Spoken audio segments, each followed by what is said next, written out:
Pagi. Apa kabar? Baik. Baik. Ada yang sakit? Sakit hati? Aman semua? Aman. Ya, kita hari ini akan melanjutkan pelajaran tentang bersikap kritis terhadap media massa. Sebelum kita lanjut pelajaran, kita awali dengan doa. Mari kita bersatu dalam doa. Dalam nama Bapa dan Putra dan Roh Kudus, amin. Allah Bapa dan Tunggal Maha Kudus, puji dan syukur kami haturkan atas segala rahmat, berkat dan kesehatan, sehingga pada saat ini kami boleh berkumpul di ruangan ini untuk memulai pelajaran kami. Berkati kami dalam pelajaran ini, semoga apa yang kami pelajari boleh berguna dalam hidup kami sehari-hari sesuai dengan kehendak-Mu. Terima kasih ya Bapa, terpujilah Engkau kini dan sepanjang segala abad. Amin. Kemuliaan kepada Bapa dan Putra dan Roh Kudus. Dalam nama Bapa dan Putra dan Roh Kudus. Amin. Ya, materi kita hari ini apa tadi? Kritis apa? Lihat dulu barang itu kan ada. Apa judulnya? Bersikap kritis dan bertanggung jawab terhadap pengaruh media massa. Ya, pertanyaannya, apakah kamu sudah bersikap kritis terhadap media massa atau media sosial? Sudah belum? Lumayan. Pernah nggak menyebarkan hoax? Ya, kalau zaman dulu masih SMS itu SMS berantai. Kirimkan ini, kalau nggak dikirimkan ke 10 orang malah petaka datang. Pernah menerima? Pernah mengirimkan? Oh, jangan belum. Tidak, makanya tidak boleh, jadi jangan belum. Makanya jangan belum. Tidak, katakan tidak. Lalu, apakah kamu sudah bertanggung jawab? Media sosialmu itu kamu sudah bertanggung jawab belum? Menggunakan TikTok, siapa yang punya TikTok? Nah, sudah bertanggung jawab belum menggunakannya? Sudah. Apa kontenmu ada yang aneh-aneh di dalam? Ya, itu yang dituntut. Ya, tujuan pembelajaran kita adalah peserta didik mampu memahami ajaran Gereja Katolik tentang sikap kritis dan bertanggung jawab terhadap pengaruh media massa dan mampu bersyukur kepada Allah atas kemampuan bersikap kritis terhadap perkembangan media massa. Itu tujuannya. Ya, kita lanjut untuk pelajarannya. Kita membaca kisah bahwa remaja rentan untuk menyebarkan hoax. Benar apa enggak? Kita cek ceritanya.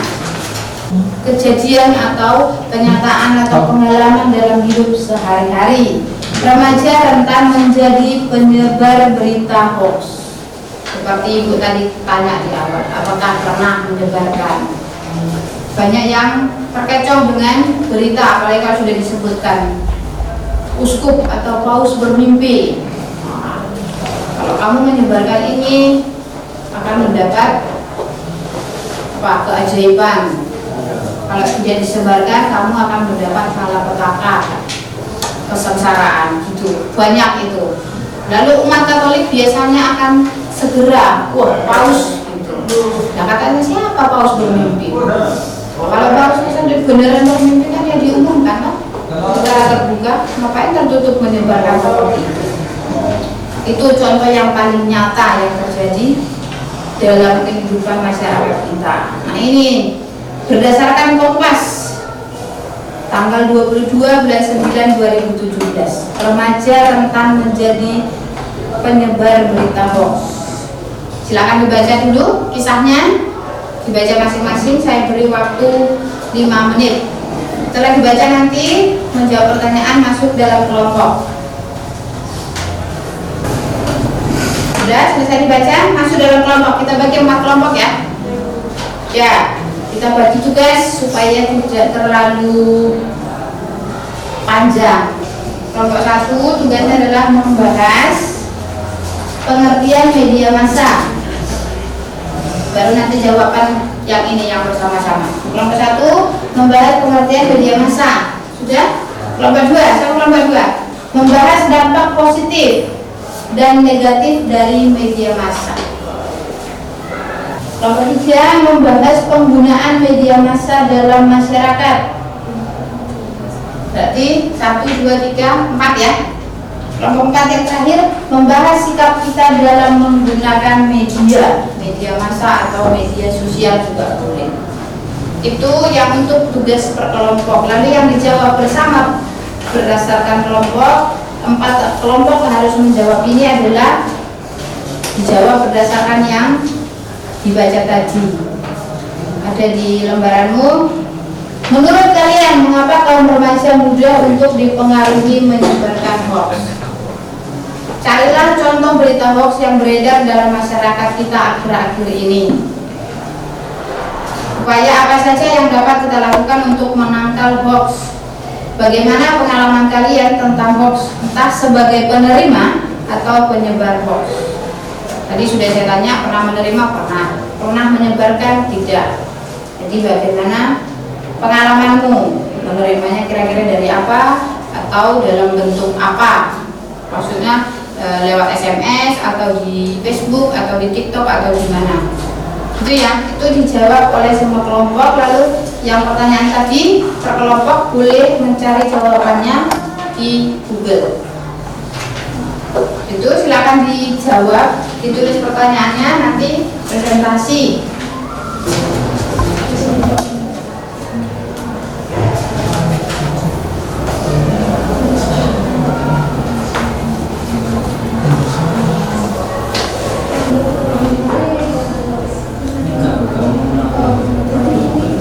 Ya, jawab dulu yang pertanyaan satu-satu tadi. Yang cari di Google jawabannya. Kelompok 4 sudah dijawab yang soal 1 tadi. Sudah. Kelompok 3? Sudah, Dit? Kelompok 1? Sudah. Ya. Kita tentang berita hoax tadi. Pertanyaan pertama siapa mau jawab? Menurut kalian, mengapa kaum remaja mudah untuk dipengaruhi dan menyebarkan hoax? Bu. Ya. Remaja mudah untuk dipengaruhi dan menyebarkan hoax karena para kaum remaja masih memiliki sifat yang labil dan emosional. Upaya apa saja yang dapat kita lakukan untuk menangkal hoax? Upaya apa yang dapat kita lakukan? Kalau berdasarkan kisah tadi apa yang bisa kita lakukan? Kalau mengecek kebenarannya di mana? Dari kita yang ada, bagaimana kasus lainnya.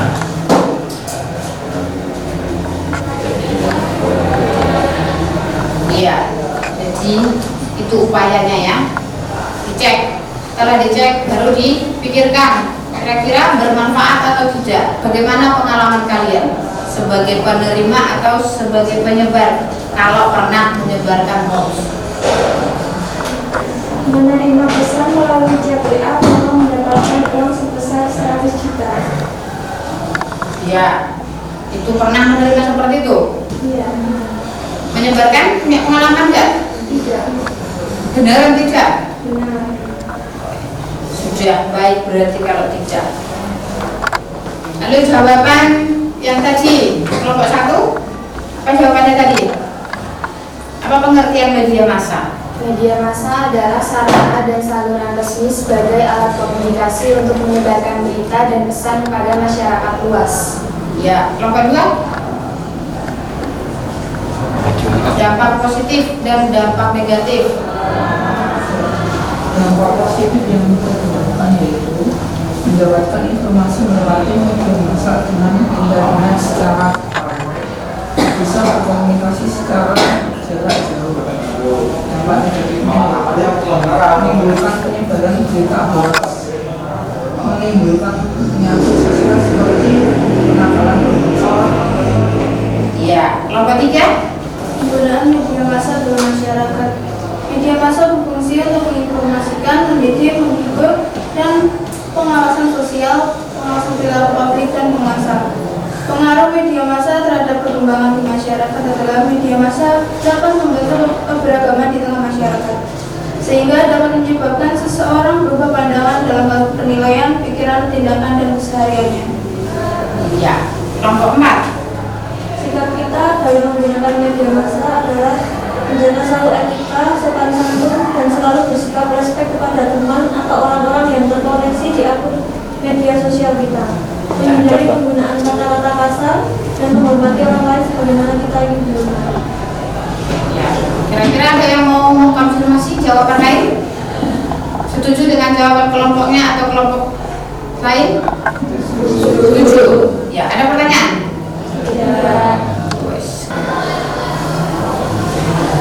Ya, kita lanjutkan dengan refleksi. Diulangi tidak perlu dibaca ya. Yang lain mendengarkan dengan seksama. Mendengarkan bukan hanya mendengar. Dibaca yang ini. Sudahlah pada bulan jangan di media sosial. Saat ini ada banyak anak muda galau yang berlomba-lomba mengumbar persoalan hidupnya di media sosial. Mereka seperti haus perhatian dari orang lain, padahal mereka tidak saling kenal. Jika tak seorang pun memperdulikan status yang dibagikan di media sosial, kadang mereka akan semakin frustasi. Apakah kamu juga sering curhat di media sosial? Tidak ada gunanya curhat di media sosial. Tidak akan ada orang yang benar-benar peduli kepada kita, bahkan sekadar mendoakan. Curhatlah kepada keluarga, sahabat, atau kakak rohani kita, sebab mereka lah yang akan selalu mendukung kita dalam doa. Mereka juga lah yang akan memantau kehidupan kita, sehingga saat kita galau, mereka lah yang akan menghibur. Jangan pula bertempat dengan teman di media sosial. Komentar orang-orang yang tidak mengenal dan yang tidak mengetahui persoalannya hanya akan memperkeruh keadaan. Jika ada masalah dengan teman, lebih baik segera diselesaikan dengan bertatap muka.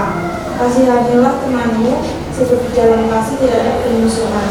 Jika kita mempunyai beban yang tidak ingin seseorang pun tahu, katakanlah hanya kepada Tuhan saja melalui doa. Tuhan tidak ada di media sosial. Tuhan hanya dapat kita temui ketika kita menyerukan namanya dalam doa. Jangan mempertaruhkan diri sendiri dengan Tuhan di media sosial. Ketika jiwaku lagi di dalam aku, berimanlah Allah kepada Tuhan, dan sampailah doaku kepadamu ke dalam hatimu yang kudus. Yunus 2 ayat 7. Ya, terima kasih ya Belanda. Bisa ditangkap ya. Refleksi kita untuk hari ini curhatnya kepada Tuhan melalui satu doa. Di dalam berdoa itu kita boleh curhat kepada Tuhan, apa aja keluh kesahnya boleh disampaikan. Nah, apabila curhatan kita itu membutuhkan jawaban atau membutuhkan pendapat atau membutuhkan inspirasi, boleh curhat kepada siapa tadi? Keluarga, ayah atau ibu, siapa yang kira-kira bisa kita cocok, cerita ini cocok enggak? Kalau misalnya putri, waduh malu kalau cerita sama ayah, ceritanya sama ibu. Demikian juga dengan putra, pengen curhatnya kepada ayah karena ini tentang pacar misalkan, ya kan? Tapi boleh juga kalau memang mempunyai kedekatan dengan ibu, boleh yang putra cerita kepada ibu. Nah, permasalahan sekolah boleh kepada bapak atau ibu guru. Di sana juga tadi boleh kepada siapa katanya? Kakak rohani. Nah, untuk kalian disebut kakak rohani boleh kepada suster atau romo. Boleh juga kepada saya guru agama. Bu, saya kok kesulitan ya berdoa, misalkan. Jadi jangan curhat di media sosial karena apa? Orang yang membaca akan memberi pendapat padahal tidak tahu persoalan. Itu ya. Ada pertanyaan sampai situ? Tidak ada ya. Untuk aksi ada di halaman 57. Buatlah poster dengan tema Stop Berita Hoax semenarik mungkin. Membuat poster ya. Nah, poster itu boleh dipajang atau boleh didokumentasikan lalu disebarkan melalui media sosial yang kamu punya.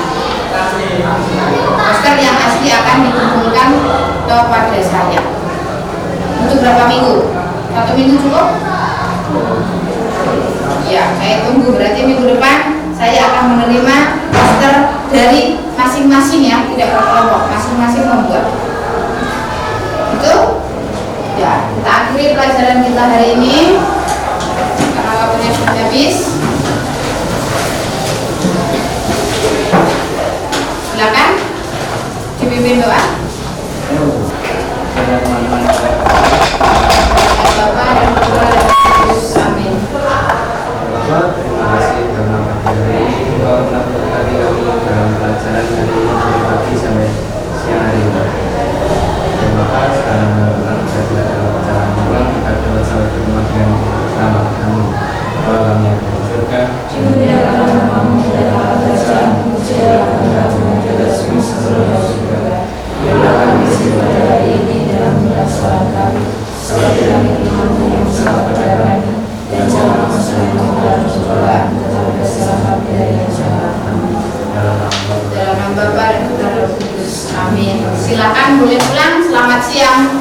Siang.